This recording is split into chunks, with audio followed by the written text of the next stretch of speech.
déwénati leen fekkeewaat leen déwén baalu leen ak dellu di leen baalu ak bu baax a baax mbokk téléspectateurs yi ñu leen nuyuwaat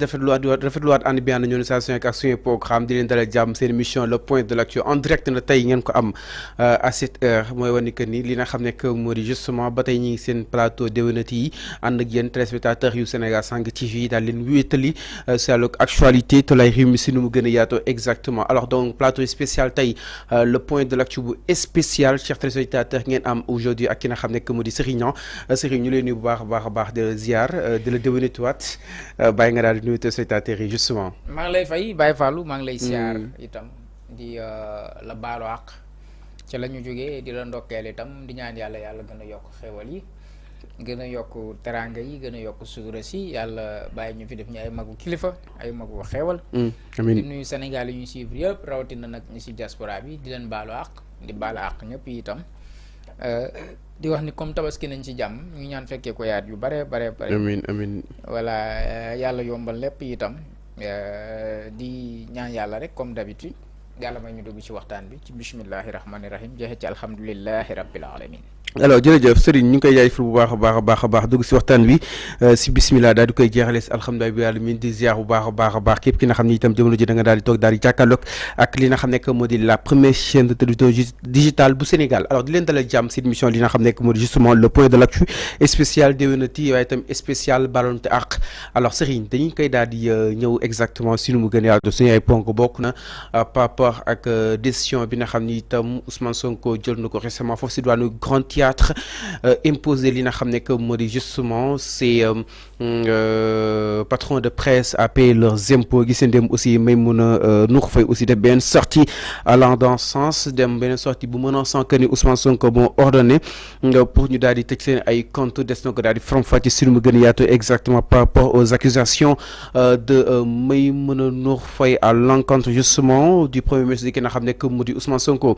suñu ay ponk yi itam li si nar a gën a fës bokk na à la dernière minute Sidina ak Omar capitaine Touré mu nekk DG bu ASP moom nag mi ngi woolu agent yi nga xam ni itam da leen rajo woon pour ñu daal di demander exactement nga déposer seen ko demande de réintégration jàpp na ni itam képp ñu rajo woon jamono ji foofu si daanu ASP Sidina capitaine Touré pare na pour uniwaat la moo nekk li nga xam ne que moo di directeur général boobu de li nga xam ne que moo di justement ASP yi des na ko daal di faram-fàccee nga si nu mu gën a yaatoo exactement suñu ay ponk yi itam li si nar a gën a fës bokk na si discours politique yi nga xam ni itam on l'a assisté mu nekk discours yoo xam ni itam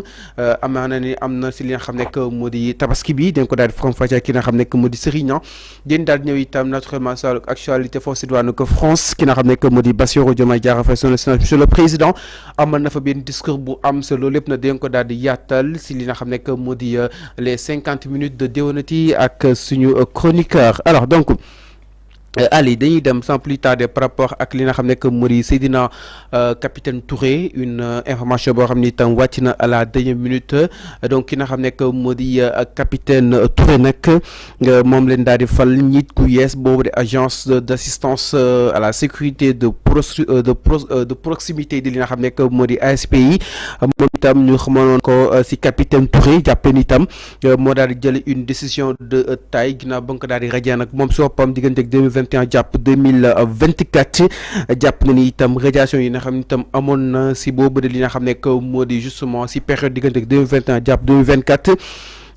si ay manifestations non autorisées ay agents yi ñoo xam ni itam da leen dàqoon si yaama neex moom ki nga xam ne que moo di capitaine nag nee na ñooñu demander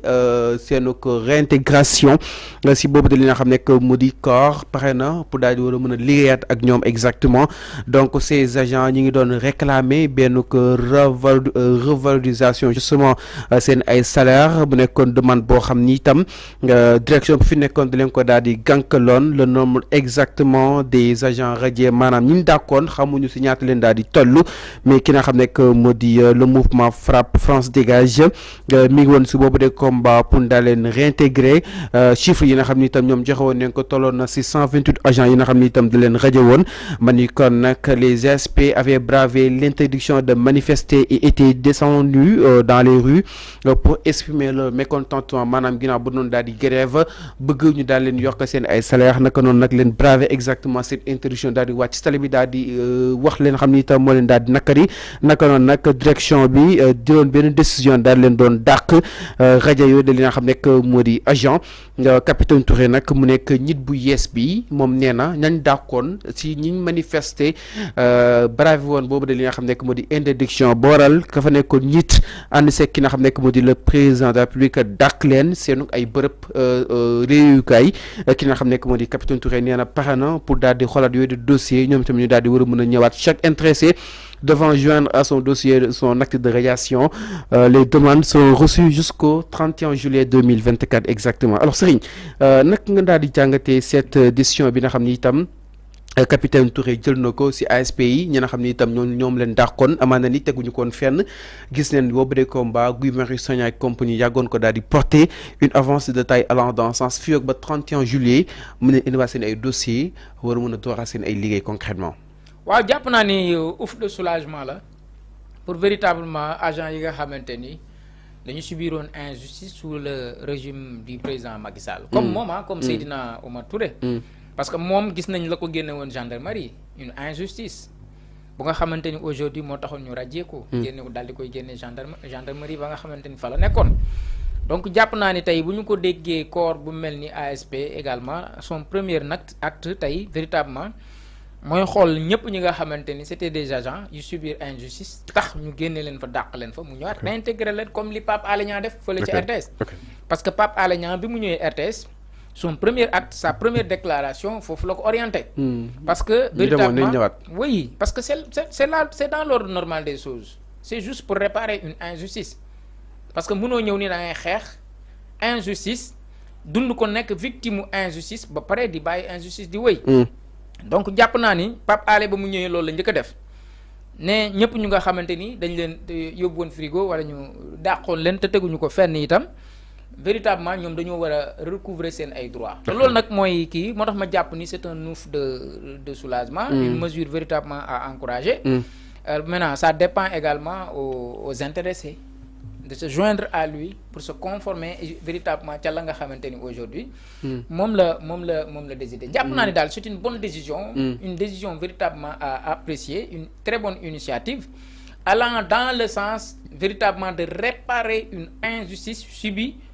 par véritablement des agents yi nga xamante ni tout simplement la leen daal ñëpp xam nañ ni waru leen woon a daal. Alors ku si nekk am si réaction exactement les réactions sont mitigées ba ñu indiwaatee ñoom Jean-Baptiste Tine étant d'autres ñu gis ni ñoom Yoro Dia ñi farawoon si beneen parti bi ñoom ñu ne c'est dangereux le fait que ñuy réintégrer ñi nga xam ni itam da leen dàqoon déjà Sonko gis nañ ko mu def ko déjà à travers son gouvernement indiwaat ñoom Jean-Baptiste ñoom aussi Ousmane Diagne étant d'autres mais ñuy jàpp ni benn conséquence la wala kon c'est un précédent dangereux le fait que dafay revenir ceux ñi nga xam ni itam da leen rajo woon déjà Serigne. waaw mais bu fekkee niñ leen rajowee c'est fa mu le fondement de cette radiation là c'est basé sur de l'injustice mais indiwaat leen amul benn problème parce que tey le ministre de la justice bi injustice sa taxoon ñu dund la muy dund Jean-Baptiste Tine injustice lañ ko defoon parce que ñoom ñëpp jàppoon nañ ni c'est des éléments qui soutenaient Ousmane Sonko tout simplement Ousmane Sonko en tant que homme politique est-ce que loolu yëpp mën na ko gis mu daal di tegu ci bëtam tey mu ñëw ba yàlla jox leen nguur gi injustice boobu mu ciy gëm bëtam je pense que cela ne peut pas être c'est l'ordre normal des choses pour man c'est dans l'ordre normal des choses le fait que Ousmane Sonko le fait de faire revenir des gens qui ont véritablement subi de l'injustice sous le régime du président Macky Sall. Où est le problème? C'est dans l'ordre normal des choses. C'est de l'injustice qu'ils ont été subis. Maintenant, cette injustice-là est en train d'être réparée. Man loolu laa jàpp parce que la ma dul d'accord kay mooy koo xamante ni la nga doon def ba ñu dàq la teguwut fenn amul fenn fu mu tegu. mais exemple nii ils ont bravé l'interdiction parce que dañoo bëggoon manifester bëgg wax leen métti. waaw mais xam nga manifestation non xam nga manifestation si boppam dañ warul interdire Fallou. On n'a pas le droit d'interdire une manifestation. Nous sommes dans un régime déclaratif. te souvent motivé ni joxe du tegu fenn. manifestation dama ne la cause yi rek a tax nga mën ko interdire. amoo dispositif bu mën a encadrer les manifestants bu boobaa en ce sens là mën nañ ko interdire. wax ni motif de qui nangam ak nangam. Mais les gens évoquaient justement risque de trouble à l'ordre public. Alors que le fait d'interdire une manifestation, risque de trouble à l'ordre public. Parce que tu pousses les gens de passer outre. Tu as vu? Moi, ñu dàq nit parce que tout simplement dafa enfreindre lenn ci dispositif yi nga xamante ni nee nañ buñ manifester c'est-à-dire le fait d'interdire les gens de se manifester loolu mooy enfreindre la loi parce que la loi ne dit pas ça. Tout le monde a le droit de s'exprimer, hein, de mettre la pression sur les gouvernants pour satisfaire des intérêts collectifs. Maintenant li ma la wax noonu rek moo fi am te Sénégal nag nekkul réew mu nga xamante ni aujourd'hui dafa ñàkk dispositif pour mën a encadrer une manifestation. Il ne faut pas pousser les gens à des actes de barbarie. C'est ce qu'ils ont fait sous le magistère du président Macky Sall. jàpp naa ni bu fekkee ay manifestation yu ndaw yi nangam moo tax ñu tàq leen pour quelle raison manifester wu c'est droit nga doon braver mais xanaa balaa ngay jël sax Macky xam nga ni mu doon dàqee nit ñi nag dafa gaaw dafa yomb. Mais balaa ñu lay dàq on doit quand même véritablement suivre toute une procédure parce que am na ay commission de discipline boo demee ci organe bu nekk day am ay commission de yow mi tey boo defoon benn faute sa président du tëddee ni xanaa dàq la da ngeen toog waxtaan. Tu as vu mais yenn dàq yu gaaw yi nii soxor la ak ranking ak jàpp ni ña ngay dàq diw la ñu àndal. ñaata nit lañ dàq ci nguuru président Macky Sall ñaata nit lañ yàq seen carrière briser seen carrière parce que tout simplement dañ leen soupçonné ni dafa am ko ñu àndal. Tu as vu. Ok. En tout cas mu nekk une analyse bu am solo justement bu Serigne par rapport ak wàllu wu ni mel justement donc ki nga xam ne mu di capitaine Touré mu nekk le nouveau directeur bu agence d'assistance de la sécurité de proximité justement di ASPI moom itam mi ngi daal di wóolu ñi nga xam ne itam ñoom leen daal daaxoon digganteeg 2021 jàpp li nga xam ne mu di 2024 ñu daal di ñëwaat seen ay dossiers mu nekkoon combat boo xam ne itam amaan na ni ki nga xam ne mu di frappe bu Guy Marius Sagna ñoo ko daal di taxawaloon il y a de cela des mois et des mois très actifs pour leur réintégration chiffre bi nga xam ne itam lancé woon nañ ko tolloon na si 128 agents yi nga xam ne itam da leen daal di dàkkoon le capitaine Seydina Touré parewaat na pour daal leen réintégré waat indiwaat leen seen ay bërëb li nga xam ne que mu di liggéeyukaay ndaxte jàpp na ni itam lu ñu mel amul fenn foo xam ne itam teg nañ ko fa par rapport ak wàll wi alors Serigne ñu daal di wéyal ba tey suñu waxtaan exactement daal di ñëw si li nga xam ne que moo di coow li mooy li nga xam ne que moo di les réactions se poursuivent après ces 2 mois yi nga xam ne itam Diomaye ak Ousmane Sonko def nañ ko fi le président Diomaye exactement alors koo xam ne da nga ko doon dégg di ki nga xam ne que moo di Pape Djibril Fall moo génn jàpp ni pour le moment aucun acte n'a été posé. Promesse yi nga xam ni itam moom la gouvernement bi daal di defoon askan wi exactement boobu ba tey ñiy xaar alors kaddu Pape Djibril Fall yi mu doon loo xam ne amaan na ni suscité na la polémique. Pape Djibril Fall lu mu wax si toile bi. qu'est-ce qu'il a dit promesse yi ñu tegoon ba tey gisaguñ si dara. concrètement waaw et que il faut ñu joindre de promesse à l'acte. te jàpp na ni réew ab fitna mënu koo jiite exactement. Serigne ban analyse nga def ci cadre yu nu mel. waaw xam nga peut-être j'ai pas écouté l'intégralité de son discours. ok la ma déglu danaa ci àtte nag loolu nga wax danaa ci. allez. moo tax ma lay incité waat ci la mu wax. parce que man la ma jot a dégg mu wax ko. ci extrait ma am mooy dafa wax ni bu la ndaw ñu joxee xëy fexeel ndaw ñu am xëy. je pense que loolu ça fait partie du discours de Pape Djibril Fall. ay promesses xam nga Pape Djibril. C'est un opposant politique. Donc on doit lui reconnaître également sa posture d'un homme politique bu nga xamante ni dafa taxaw pour opposer wu. Mais avant may dem au fond du débat j'ai juste un conseil à lui donner, c'est-à-dire de faire en sorte de ne pas tomber dans le piège du passé. Voilà, parce que dans ces démarches politiques jàpp naa ni moom dafa war a am une démarche beaucoup plus intelligente parce que ndaw la te le Sénégal peut compter sur lui mais demain, pas maintenant mais demain, xalaatam dafay compter, waxam dafay compter comme nu mu yàgg di compter. am na ay xalaat mais mën na def erreur bu defee erreur dafay teel a gaare ci politique maanaam yoonam ci politique du gudd amaana boo yi mujj ñëw sax ñoo koy njëkk ëpp njariñ ci politique bi il faut faire très attention parce que Pape Djibril bu fekkee dafa bëgg nekk ëllëg président bu Sénégal ñoo ko war a porter au pouvoir mooy cette jeunesse là jeunesse sénégalaise bi nga xamante ni moom la tollool génération pour la plupart ñi ñoo ko war a porter au pouvoir. non xaaral ma ñëw waxuma rek xam nga waxuma ci tey rek xam nga des fois depuis ses sorties bi mu demee assemblée nationale ba léegi tu vois que ni des fois dafay wax loo xamante ni lu mënoon ñàkk la dans ses discours des fois ay gaaruwaale ñaata nit ci manifestation yi fi amoon ñaata nit fàllu ñoo fi ñàkk seen bakken ñaata yoon ñu gis gars yi barricade un homme politique di ko teg lu metti jàpp ay nitam tëj ca kaso ba opposition bi di dund injustice ñii ñu jël seen ay parti seen ay siège politique tëj ko ba mënuñu faa def benn rencontre politique ak yu bare en ce moment là on n'entendait pas des gens comme lui dénoncer cette situation là parce que nit ki doo ko xoolee nag c'est un opposant politique comme lui malgré c'est un opposant politique mais quand maintenant bu fekkee ni il subit des choses qu'il ne devrait pas subir yow en tant qu'un opposant politique nekk nawlem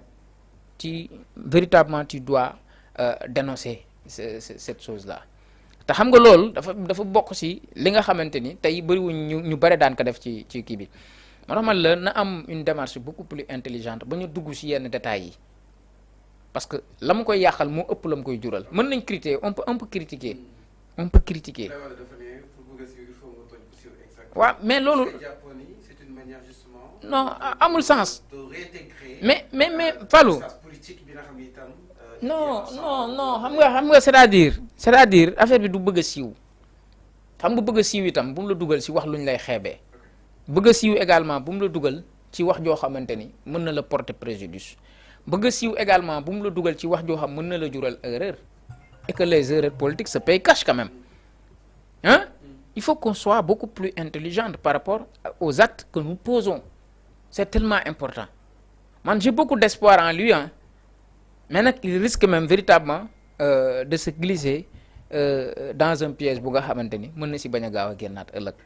on peut bel et bien critiquer la gestion du nouveau régime mais déclaration bi mu tenir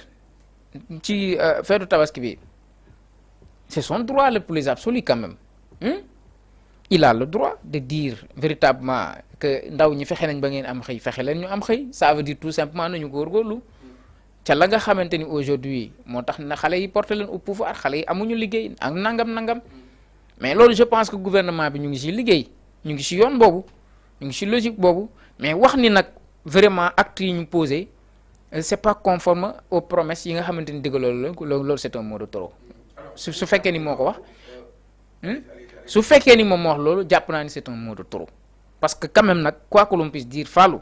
il y a de bons actes véritablement posés par les nouvelles autorités et ces actes-là c'est à saluer xam nga être dans l'opposition ne veut pas dire tout simplement critiquer et dénoncer il faut quand même avoir des fois la grandeur d'apprécier certains actes keroog bi mu demee ca assise nationale ya mais du moom moo waxoon ni actes yu ñu posé dal na xelam kon kay tey bu fekkee li nga wax nii moom moo ko wax ni actes yu ñu posé c'est pas conforme aux promesses yu ñu jël kon y a un paradoxe par rapport ak waxi démb ak waxi tayam moo tax man la bu ñu topp buzz bi topp wax ji le plus important c'est d'attaquer la gouvernance du régime loolu c'est tellement important mais wax fii lii tey wax fee lee tey moom moo apprécié woon les actes. est-ce que quand même Serigne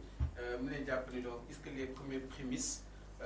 dal na xelam exactement mën nañu jàpp ni. waaw xam nga moom ci dialogue assise nationale ba dañu woon la ñu jot a teg nii moom dal na xelam. ak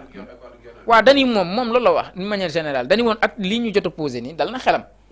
tu as vu mais revenir et dire que actes yu ñu posé yëpp comme ni nga ko waxee nii bu fekkee moom moo ko waxee noonu wax ni actes yu ñu posé yëpp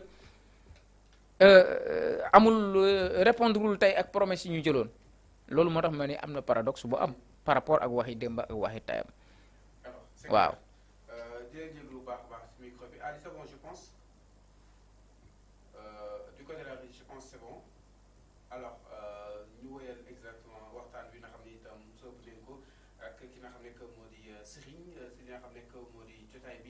si ni mu gën a yaatu exactement donc ñu ngi woon si ki nga xam ne que moo di Papa Fall nga kaddu yi nga xam ni itam yëcci woon na ko si boobu de li nga xam ne moo di ndaje bi nga xam ne itam doon nañ ko amal foofu si diwaanu Massalikul Jinaan si julli li nga xam ne moo di Aïd el Kabir. alors ginnaaw ki nga xam ne moo di Pape Diouf Fall dañuy yegg si ba tey si réaction yi Serigne ñu daal di ñëw si ki nga xam ne moo di gëm sa bopp aussi ki nga xam ne moo di Bougane après poste bi ñëwaat na exactement à la charge du bas si lu mu gën a yaatoo contre ki nga xam ne moo di Ousmane Sonko mais tout d'abord le fait que Ousmane Sonko constitue exactement un bouclier si Diomaye attaques yi si Sonko la yam du egg si ki nga xam ne moo di Diomaye premier constat bi Serigne ban jàng nga si def concrètement discours Bougane bi tout d'abord le fait que Ousmane Sonko constitue exactement un bouclier si Diomaye duñ attaquer le président mais plutôt Sonko la ñuy dem. mais c'est dans l'ordre waaw c'est dans l'ordre normal des choses nag Fallou xam nga lu tax boo xoolee le premier ministre c'est le bouc émissaire tey moom moo war a endosser toutes les critiques venant du peuple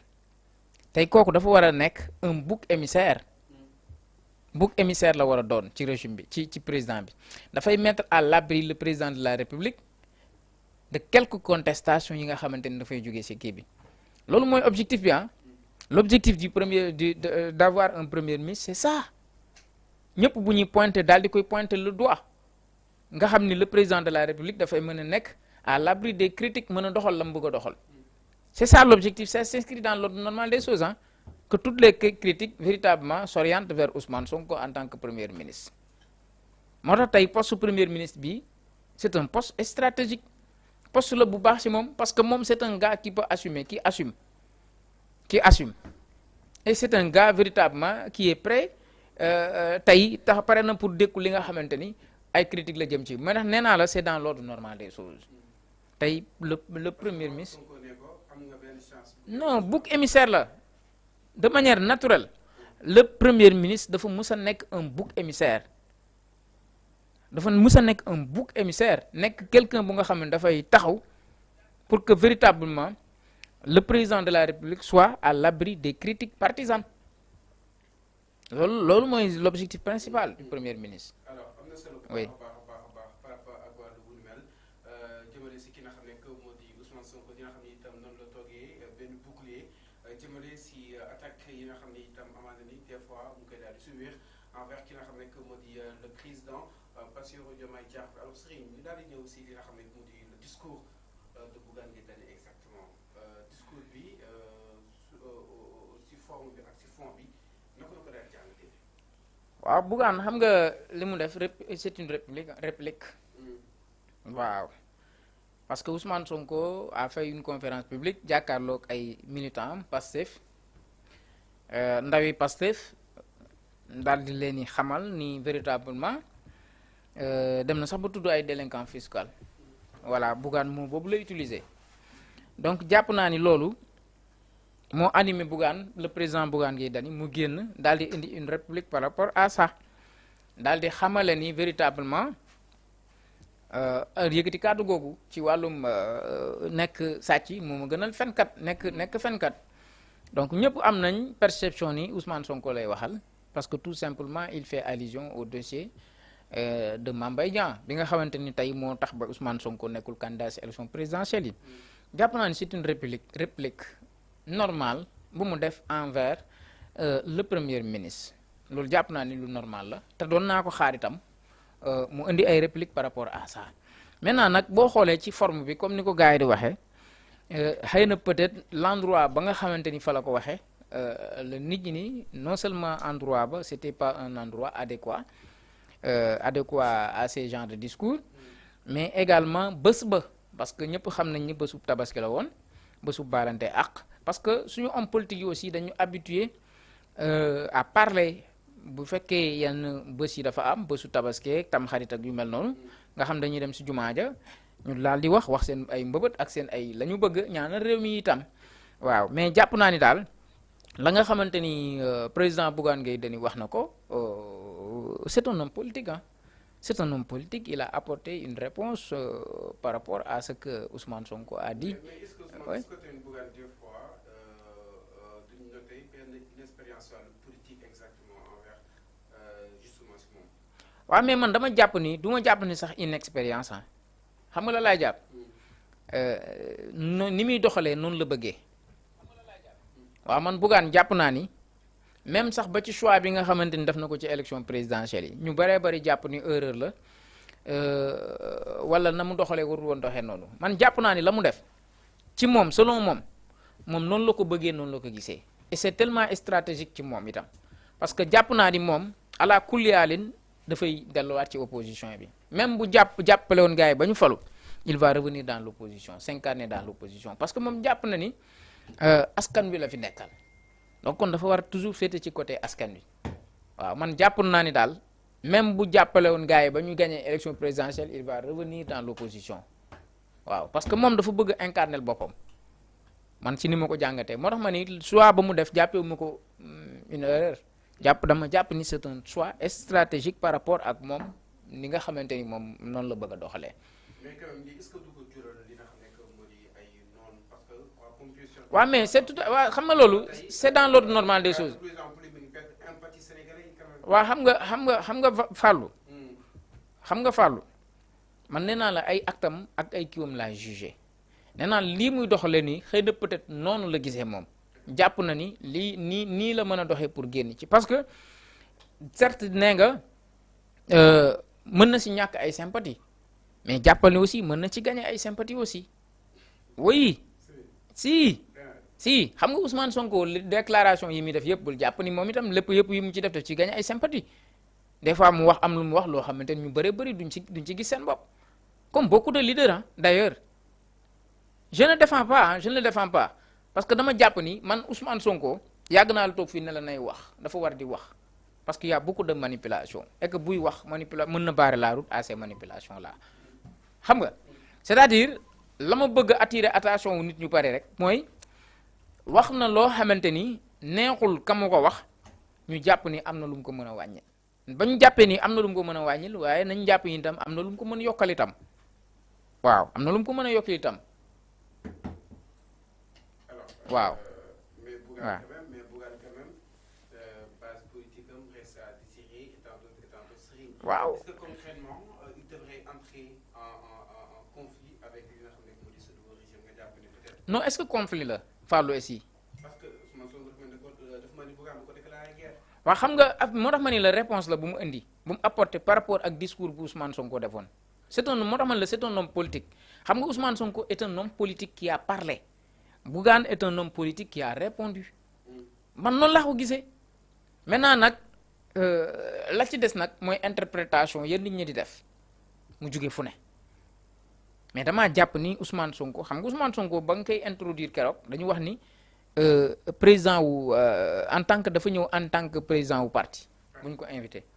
xam nga foofu kon dafay sol mbubbu homme politique bi réellement mais dafa prononcé il s'est prononcé en tant que un homme politique am lu mu wax maintenant la mu wax si Bougane Gueye Dany se sent visé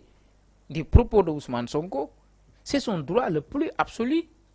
d'apporter des répliques par rapport à ça c'est dans l'ordre normal des choses la mu koy gagné ak la mu koy xañ loolu beneen affaire la mais il a pleinement le droit d'apporter des répliques par rapport à ça. sàcc moom a gënal fen. waaw tamit su ko nekkoon une mauvaise communication Serigne. waaw xam nga ñoom ñëpp dañuy def ay erreurs communicationnelles man su fekkoon ni maay moom du ma ko waxee noonu waaw su fekkoon maay à sa place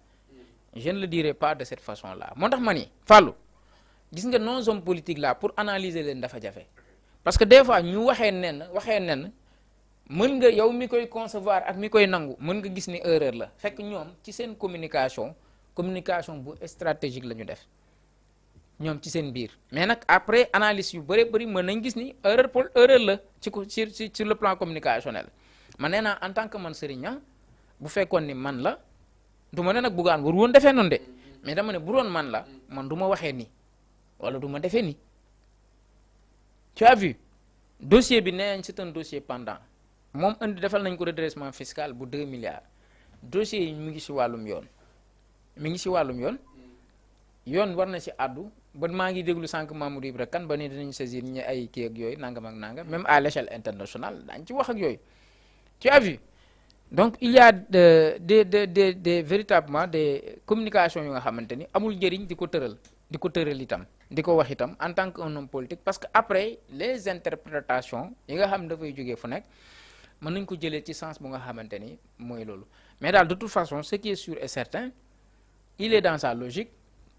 Bougane il est toujours comme ça même quand il s'adressait au président Macky Sall des fois il évoquait des mots yu nga xamante ni doon na dis kan lii c'est pas la première fois mu wax ko nit homme politique xam nga waaw man daal jàpp naa ni beaucoup de gens peuvent le considérer comme une erreur communicationnelle mais moom de son côté mën na ko bañ a jàppee comme une erreur communicationnelle mais plutôt une stratégie communicationnelle. Alors, c'est clair, exactement. Alors, Guillaume Régis, c'est le discours du président Bassirou Diomaye Diakhar Faye. Contre les menaces sanitaires futures en matière de vaccination.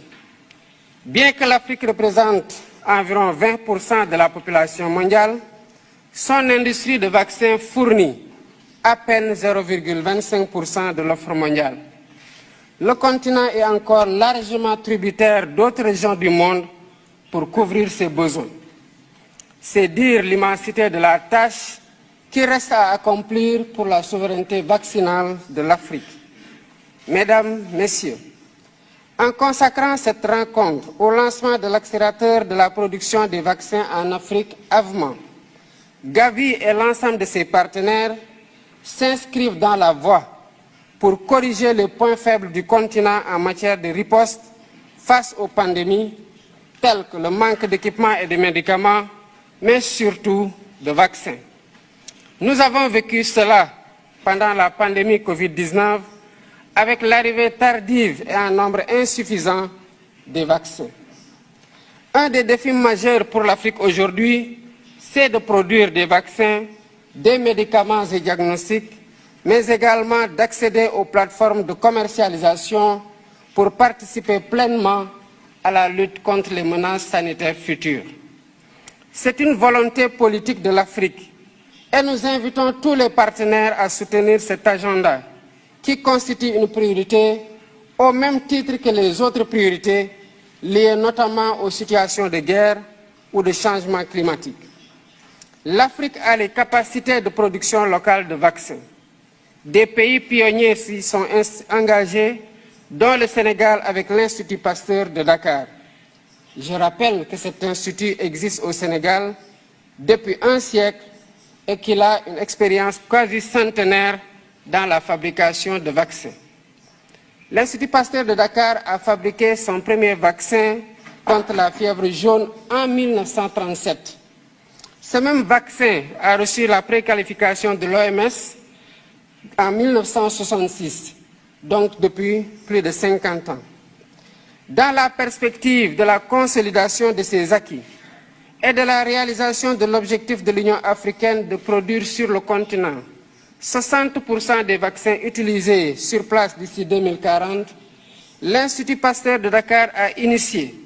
avec le soutien du gouvernement sénégalais, un ambitieux programme de développement industriel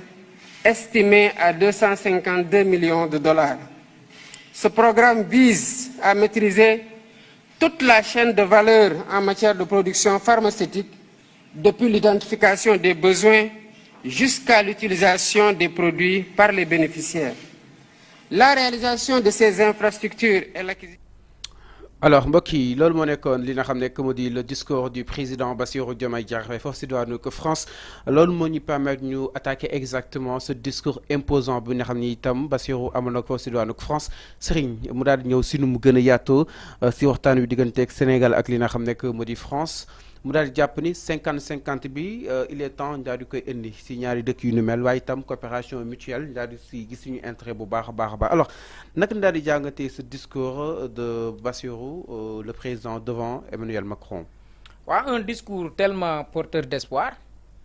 un discours également bu nga xamante ni mën nañu rassurer par rapport aux engagements yi nga xamante ni ñoom jël nañ ko. bi ñuy nekk dans l'opposition parce que ñoom ku ne xam na ni véritablement c'est des gens aujourd'hui yu nga xamante ni dañu engagé wu pour une nouvelle politique. surtout nag par rapport ak réew yi nga xamante ni ce sont des partenaires économiques traditionnels comme la France parce que ku ne xam na ni depuis un certain moment depuis un certain moment gis nañ suñu relation avec la France c'est une relation tellement tendue donc tey bu ñu demee ba accéder au pouvoir par rapport aux promesses yi nga xamante ni jëloon nañ ko mooy xoolaat la nga xamante ni daf ñu boole ak France sur le plan économique voilà sur le plan diplomatique ñu xoolaat parce que tey gis nga même la question concernant la base française aussi autant de questions yu nga xamante ni tey le président Bassirou Diomaye Faye mën na ci gën a xóotal ak le président Emmanuel Macron donc daal jàpp naa ni le président Bassirou Diomaye Faye a livré aujourd'hui un message porteur d'espoir un message vraiment porteur d'espoir te gis nañ respect ak considération bi nga xamante ne son homologue le président Emmanuel Macron am na ko ci moom te loolu nag la ko may mooy depuis un certain moment gis nga ba mu faloo le président Emmanuel Macron def na lu ne pour daje ak moom pour gisee ak moom dem na sax ba adresser leen un courrier pour recevoir leen fa la nga xamante ni mooy l'Élysée donc tey te boo xoolee même visite bi nga xam def na ko c'était pas une visite destinée exclusivement à la France am na lu xewoon foofu am ndaje mu ñu demoon donc c'est une occasion oui c'était une occasion bu wax ci li nga xam ne que mooy une souveraineté vaccinale pour ko xool réewu Afrique yi réewu dëgg doome yi naka lañ mën a muumee seen bopp am une indépendance par rapport à la production et vaccin parce que gis nañ li fi xewoon yëpp ci pandémie beeg tout ça et cetera des fois dañ doon am problème vaccin des fois vaccin yi dafay yéex a ñëw dem nañ sax ba des fois daan nañ jot vaccin yoo xamante ne au finish après lan la ñuy wax vaccin yi baaxut donc ci loolu ndaje loolu moom moo yóbbuwoon Bassirou Diomaye mais ci marge de discussion bi ci la véritablement amee une rencontre ak président Emmanuel Macron maintenant si biir discussion am révélé na que ni aujourd'hui il y a des enjeux tey bari na lu ñu war a xoolaat sur le plan diplomatique sur suñu relation avec la France et je pense que c'est tellement important en tout cas c'est un discours porteur d'espoir un discours qui rassurant également jàpp naan daal Fallou mais c'est lu tax poignée de main bi xaw a jaaxal ñu bëri c'est-à-dire waaw mais signe de respect la moom laa doon résumé bi Sonko bi Diomaye ak waaw loolu signe de respect la man mii des fois nit nuyu ma jël sa loxo teg nii am nu mu kii am nañu déplorer le fait que kenn lalu ko tapis rouge aussi France 24 annonce bi mu njëkkoon def le Sénégalais Bassirou et tant d'autres mën na kuy xaw a minimiser le président RTS ñoo tamit répliquer exemple allant dans mais c'est de bonne guerre parce que xam nga France 24 la ñu njëkk a bind loolu moom manque de respect total la ak le Sénégalais xam nga loolu cof nit mel ni yow ki nga ne le Sénégalais amul légitimité tu ne reconnais même pas sa légitimité d'être président de la République moo tax j'ai apprécié véritablement la réponse automatique venant de la RTS et cela prouve encore une fois l'engagement et le patriotisme et le courage de l'actuel directeur Pape Alé Niang oui parce que y a certaines choses qu'on ne doit pas laisser Pape Alé non c'est le directeur général lu ko neexul foofu di jàll quand même dañu am dëgg te tey doxalin bii yow doxalin bu mel nii da nga ko mës a gis ci RTS masut am kon jàpp naa ni aujourd'hui il a montré son courage par rapport à ça automatiquement on a vu que la nga xamante ni France 24 bindoon na ko daal dina koy soppi mu rectifié wu maintenant le président Bassirou Diomaye Faye quel que soit accueil bu ñu ko mën a réserver au France c'est un président qui déplaît au président Macron moom neexu ko non neexu leen ñoom ñaar ñëpp ay Sonko buñ sañoon duñ jël nguur gi gis nga tey injustice bi ñu doon si biir fii si régime président Macky Sall toute la communauté internationale Sonko loolu la ko meree non li tax ngeen noppi si mais toute la communauté internationale dañ ci doon wax sauf la France dañ doon sax jàppale Macky Sall pendant les moments les plus difficiles nga doon gis Macron di recevoir président Macky Sall bi réew mi doon tàkk yooyu yëpp boo gisee ay la luñ ko tapis rouge ak yooyu yëpp ça fait partie de la démarche de France pour minimiser ko tout simplement c'est tout simplement ça pas grand chose alors donc mi ngi doon exactement le président de la République Bassirou Diomaye Diakhar Faye s'est entretenu avec le président français Emmanuel Macron en marge du Forum mondial pour l'innovation et la souveraineté vaccinale nekk li nga xam ne que mu di jeudi bi yem ak 20 juin 2024 foofu si diwaanu ko Paris boobu de tête à tête nag mu am si ñaari li nga xam ne que mu di chef d'état yi ay heure daal di toog waxtaane li nga xam ne que mu di dëkk bi waaye itam daal di amal seenuk li nga xam ne que moo di échange surtout aussi daal di accentuer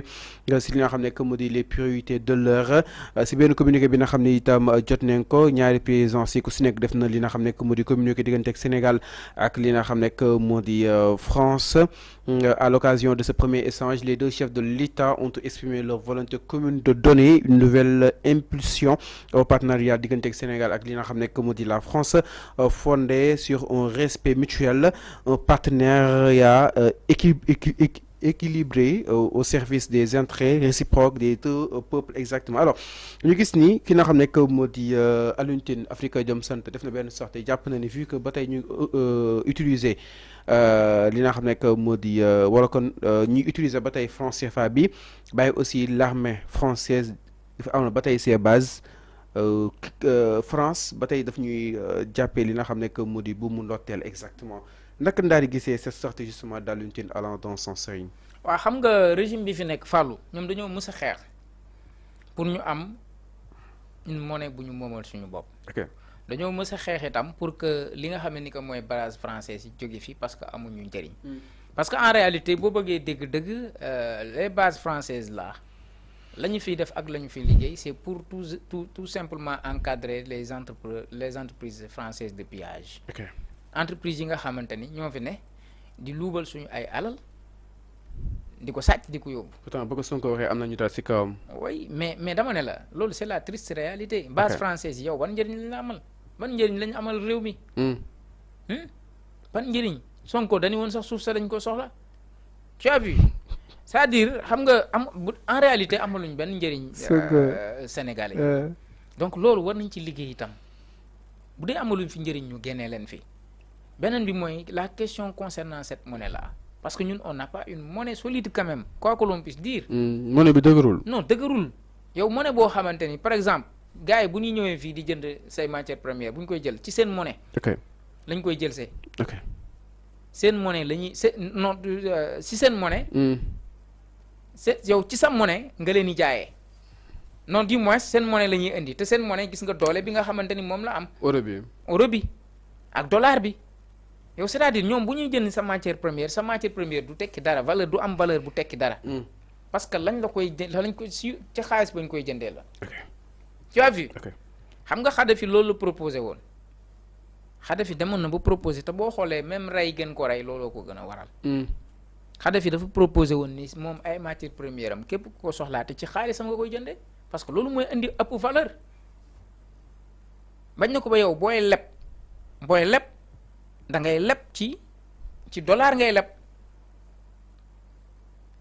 taux d'intérêt yi bu ñu la koy taxé la ko si par exemple ci c'est-à-dire il faut que gis nga même question monétaire boobu laa Fallou bu ñu ko xeexul pour ñu mën a mucc ci dépendance bi ñu nekk vis-à-vis de la France dafay jafe. nee na ñu ngi adopté éco gaaw. dafay non loolu xam nga c'est toute une procédure. question monétaire parce que en Afrique aussi quoi que l'on puisse dire. facteur monétaire bi ni ñu ko war a maîtriser dafa des. moo tax ça demande toute une procédure. parce que mën na indi des questions sécuritaires. réew yu ko doon jéem yu bare sur le plan sécuritaire après dañ leen déstabiliser. parce que monnaie bi daf leen jaral monnaie bi c'est un élément fondamental pour que tubaab yi di mën di gën di conserver si nga xam ne mooy seen hégémonie. bu ñu raser woon complètement bu ñu fexoon ba am suñu monnaie bopp. dootuñu am complexe ci ñoom. yow tey sa xarit bi nga am mu nekk bitim réew lenn donc la ëppalee muy euro ba muy gagné. euro ba rek wala dollar ba muy gagné mais su fekkoon CFA lay lay gagné comme yow ni ngay gagné CFA nii du la jaral yow ngay bàyyi sa liggéey di dem fële. mais ñi nga gis ñëpp ñuy bàyyi réew mi di dem mais euro bi la rek fàllu ak dollar. et que le pouvoir d'achat dina gën a am solo. exactement non dafay dina gën a am solo. alors donc daal kon jàpp naa ni. question monétaire boobu lu ñu war a liggéey la parce que aujourd'hui jàpp naa ne Afrique war na mën a génn ci monnaie jàmbur. parce que réew yi développé amul réew muy développé ci àdduna bi ak monnaie jàmbur nag Fallou. alors c'est clair exactement. Voilà. Donc mi ngi noonu c'est tête à tête entre le président Bassirou Diomaye Diakhar Faye ak Emmanuel Macron alors on se quitte avec justement la sortie de Maïmouna Ndour Faye mu nekk la présidente du groupe 3M Universel 7TV moo koy édité exactement def na sortie ni ki li nga xam ne moo di ce 19 juin 2024 lors de son émission avec Yoro Dia sur la 7TV Maïmouna Ndour Faye ñëwaat na si nu mu gën a yaatoo exactement si yenn si ay ponk yi nga xam ne itam moo ko méngaleeg Ousmane Sonko nee na ragaluñu ki nga xam ne mu di Ousmane Sonko te moom mi ngi préciser que ni c'est le premier ministre Ousmane Sonko qui a donné l'ordre de bloquer tous les comptes des groupes de presse concernés exactement. Alors donc moom mi ngi accuser Ousmane Sonko waaye te mu ngi koy défier ni qui vous a dit que nous avons peur de vous vous trompez. Alors kaddu Maimouna Faye Serigne naka nu ko daal di jàngatee concrètement donc de plus en plus l'étau se resserre entre le gouvernement et la presse sénégalaise. Ah mais day jëngu rek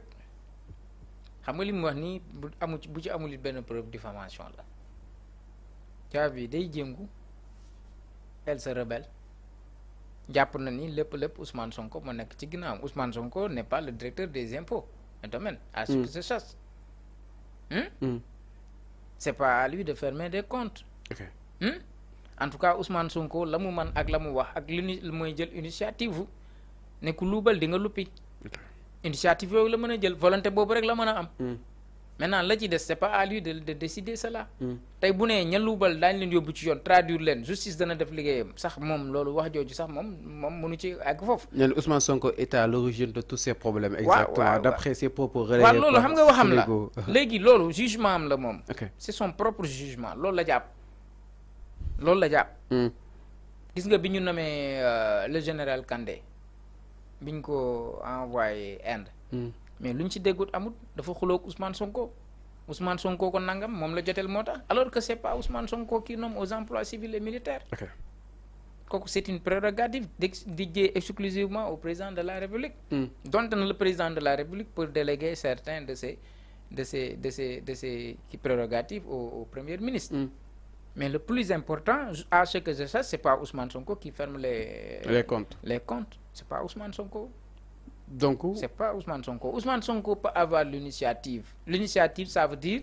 de dire que képp ku yor alalu askan wi di nga ko génne. mais mën a joxe ordre peut-être. sûrement ordre comment. parce que non je sais pas non je ne crois pas je ne pense pas que Ousmane Sonko peut donner l'ordre que les presse bi dañoo lii daal. dafa xaw a sonn non xam nga réew mi tamit c'est une organisation quand même. ku si nekk am nañ la dénk ña nga xam ñoom lañ jox pouvoir mën a tëj compte ku fayul fiscalité. am na c'est une organisation tey mi ngi mel ni télé yi tey bu ñu ko bëggoon a tëj ba ñu bëggee tëj Walfadjri mais ñana ko tëj. ñanoo am prérogative mën leen adressé ba tëj ko ñan la du ARMP. ok donc ku ci nekk dafa am luñ la jox sa mission nga ko di doxal. ci Sénéra du moins. Sénéra du moins. mais kon jàpp naa ni aujourd'hui lépp mooy la ma la waxoon rek ñoom ñëpp ku ci yàqule wala ku ci war a wax Ousmane Sonko ngay attaqué Ousmane Sonko jàpp naa ni jusqu'à preuve du contraire c'est pas lui qui a fermé les comptes. Les comptes de Maïmouna Ndour Faye. jàpp ma loolu. maintenant l'essentiel c'est de discuter Fallou. jàpp na ni Ousmane Sonko. non nañu jéem a waxtaan te jéem a day napp presse bi ñoom nee na ragaluñu exactement. non nañu jéem a waxtaan te wut ay circuit yu ñu mën a fayee ñu jàppale leen ñu fay seen ay impôts man pour man c'est le débat le plus important. Ousmane Sonko le fait que muy toog di ko wax di ko insister. di ko parce que di ko amal prise de parole est-ce que duñ jàpp ni peut-être donc des fois li patron de presse yi di ko accuser exactement est-ce que du tee xel le fait que moom aussi insister exactement. muy insister ci mais xam nga moom c'est un engagement mooy ma tax man la moom dafa am loo xam volonté la ak initiative foofu la ci mën a yem. ok mën na ni ku sàcc alalu réew mi danga ko fay. est-ce que yaa ngi dégg. mais dafa am loo xam du prérogative am moom volonté am foofu la mën a yem ca wax ja kay fay ak kadul fay kooku justice moo koy décider est-ce que comprendre nga moo tax ma ne la moom waxam ca initiative ba la yem am na initiative bi am na volonté bi ne ku luubal di nga luppi mais après bu ñu jëlee dossier yooyu ba jébbal ko dossier justice a koy décider. parce que ñoom nee neen que ce soit Ousmane Sonko ne leen envoyé ku ko neex foofu si doonu que seen siège yi mais du leen tere relevé wu exactement en tout cas bu nekk loo xam ne itam sànq wax na ko moom Mamadou Ibra Kane ñoom Thior correct ñu siy dox tànk yu am solo peut-être pour indiwaat jàmm seen diggante. merci beaucoup nañu waxtaanaat daal ba ni jàmm. man moom moo ma gënal. merci beaucoup Serigne parce que presse bi tamit lu am solo la. de souvent soo ko bàyyi xel. waaw non presse bi moom dañ leen di jàppale bu baax. merci beaucoup ñu lay jaajëf bu baax justement Serigne si waxtaan wi amati na solo bu baax a baax alors donc mbokk spectateurs yi lii moo nekkoon tey seen émission li nga xam ne moo di le point de l'actu. Merci beaucoup de l'avoir suivi, mais également l'ensemble justement des équipes en régie. On se donne rendez-vous si kanam tuuti incha allah si beneen point de l'actu toujours mesdames messieurs si li nga xam ne moo di spécial néwénal spécial tabaski mu nekk ay plateau yu am solo yi nga xam ni itam Sénégal 5 TV da leen ko réserver après Serigne Niang di ngeen am ki nga xam ne moo di Cheikh Omar aux environs de 19h. Il sera en direct sur les antennes de Sénégal 5 daal ñu solo actualité tolluwaay réew mi si nu mu gën a yaatoo exactement bu si de nos programmes et aussi n'oubliez pas de visiter notre site internet le www.senegal5.com senegal5.com. Activez votre cloche de notification pour ne pas rater aucune de nos vidéos. Bonne suite de nos programmes.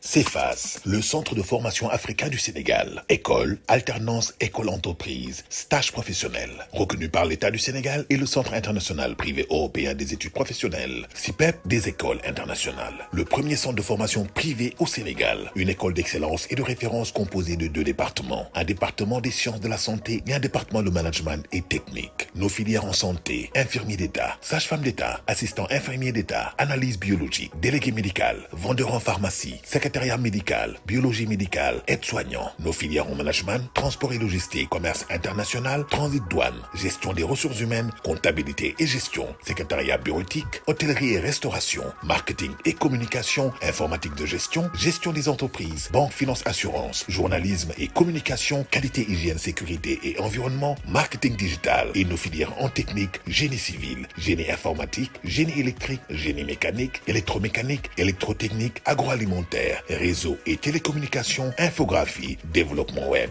Nous proposons aussi des diplômes internationaux sur la base d'un partenariat qui nous lie avec de grandes écoles marocaines et canadiennes. Nos diplômes, certificats professionnels de spécialisation CPS, brevet de technicien BT, brevet de technicien supérieur BTS, bachelor professionnel, licence professionnelle, master professionnel. Nous garantissons à 100% un stage à nos étudiants car nous sommes en partenariat avec de grandes entreprises, les plus grands hôpitaux, districts et postes de santé du Sénégal. Nos formations se font en 3 étapes, la théorie, la pratique et le stage garanti à 100%. Nous avons l'une des meilleures salles de TP au Sénégal. Nous avons aussi une bibliothèque physique et numérique, des salles de TP pour chaque département, des projets, un étudiant, un ordinateur, un étudiant, un permis de conduire, un centre de langue gratuit et la connexion Wi-Fi gratuite. Nous sommes la première école qui a son propre centre d'application, situation, hôpital et poste de santé au Sénégal. Vous pouvez sortir avec un diplôme international. Nous sommes reconnus par l'Autorité nationale d'assurance qualité de l'enseignement supérieur, de la recherche et de l'innovation, ANAQ-Sup. Nous sommes au Sénégal, à Dakar, à la cité Cœur d'Amel, avant le rond-point 26, départ César Séné. Téléphone 33 833 54 44 77 868 57 27 ou 78 525 59 75. Notre site internet www.cefas-sénégal.com.